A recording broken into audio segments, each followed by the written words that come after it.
Hey folks, so today I'm going to talk to you about public policy and how it reinforces stratification and inequality in the United States. First of all, why is it important to have a discussion about public policy?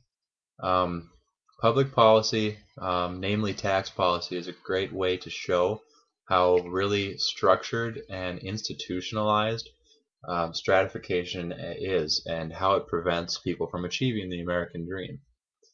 Um, Tax policies that benefit the rich and and disallow people social mobility, that is upward mobility mainly, really perpetuate class in America and stop people from moving up. So first of all, are we above legislating racism? Are we above legislating sexism? Um, First of all, we all know that all men are created equal. Now, does that mean women? Does that not mean women? I think today's interpretation is that it does mean women, but as most of you probably know, women only recently got the right to vote in this country. So we are not above legislating sexism. Women do not make the same amount of money men do for equal education, equal status, equal work, really. But they don't. Like I said, I'm a college student, and I don't see women getting a discount on their tuition because they're not going to make as much with their degree. Secondly, we're not above legislating racism. It's happened before, and it's happening now. Let's see. Coming out of this book, um, I lied. Coming out of this book, the feeble-mindedness theory was used when this country became a hub for immigration. That pretty much decided that anyone who was not white was inferior because they just weren't as smart. This was based on IQ tests of immigrants that asked them to tell somebody what was missing from a picture of a tennis court. Well, I mean, if you've never seen a tennis court, obviously you're not going to be able to answer that question, and then that made them feeble-minded. This went on to allow court-sanctioned eugenics projects and sterilization of women based on the idea that if they had kids, their kids would just be just as feeble-minded as them. The Chinese Exclusion Act of 1882 prevented Chinese people from getting people from China from getting jobs, from making as much. It's actually in the record of Congress. People describing Chinese as an inferior race. They had the biological capacity to survive on less than minimum wage because they don't have to eat as much.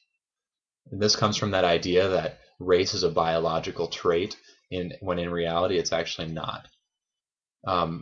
If you want a more current example, mandatory sentencing for drugs and mainly cocaine. The difference between crack and powder cocaine is virtually nothing. Yet the sentencing differences are 18 to 1.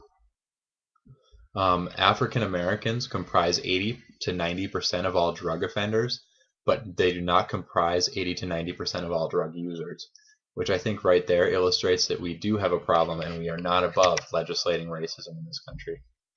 All right, I got 3 minutes. Um, I also want to throw out the idea of intersectionality. Now, if you ignore that word, let's say you are a black female and you feel like you've been discriminated in your workplace. There are laws that protect black from discrimination, and there are laws that protect women from discrimination, but a black woman cannot file a lawsuit as a black woman. Her lawyer will tell her you either need to decide whether you want to file this as a black person or file this as a woman, which is totally disenfranchising. Which one, asking someone to decide which one they identify with more. Anyway, we have done it in the past and we're doing it now. We legislate racism, we legislate sexism, and this kills the American dream for anyone who is not a white, mostly middle class, non-disabled, non-Hispanic male in this country.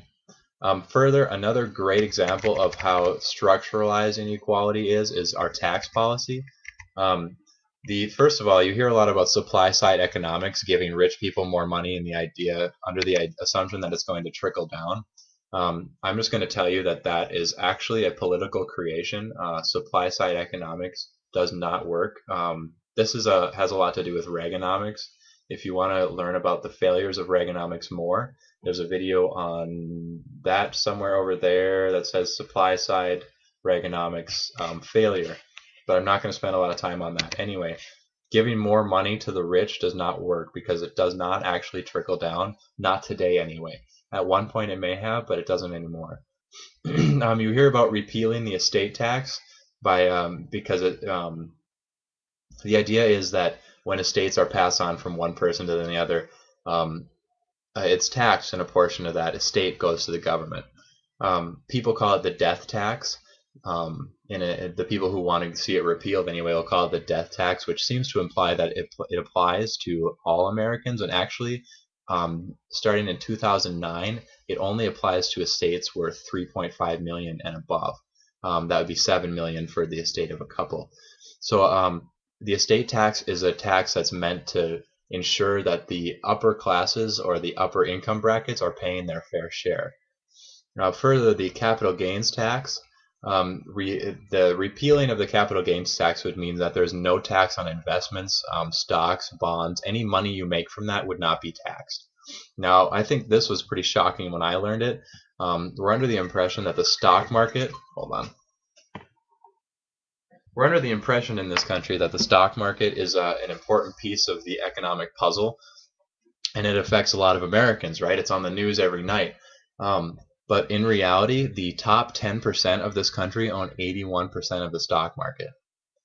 So based on the idea that if you give more money to the rich, it will trickle down, this has largely failed in the last 30, 40 years. Also, the payroll tax. This is a tax that everyone faces on money that they make from work. In 2004, if you made between $50,000 to $75,000, you paid a 12% payroll tax. In that same year, if you made over $1 million, you paid a 1.5% payroll tax. The poor people in this country pay more in taxes. You can look at the Warren Buffett example. Anyway, let's see, what else do I have? I think the idea is that people like to argue, as far as public policy goes, that you just need to get off your ass and go get a job or an education.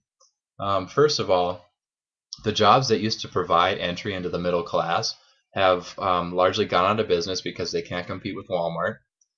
It's called Walmartization. Walmartization.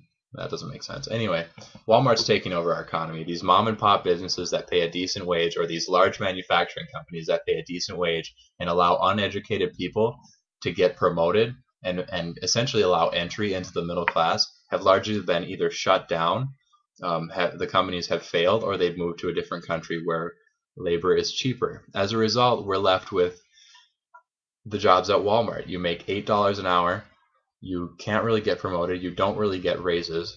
I worked at Target for 3 years, and I think over that time I've got a maybe 50-cent increase in my pay. So you need to get an education these days. Well, who gets an education? Who knows that they can go out and fill out a FAFSA and get financial aid from the government? Even after an education, who gets hired? Who gets promoted? I mean, these are questions that the answer, I guess, is white men. Is it actually possible to move up? Upward mobility, pretty much since the 70s, has stagnated. The idea that you can start out with nothing and move to even the middle class is pretty much a myth, which is what I'm arguing for, which is what I'm arguing in this blog series. So anyway, there's a little bit on public policy for you. When it comes to listening to congressmen talk about public policy, listening to the president talk about public policy, I want to throw the idea out. It's often easier or easiest to see who benefits the most by looking at who fights the hardest to protect it. Thanks for listening. Also, 100+ people now have read something on my blog, so I wanted to say thanks for the support. So thank you.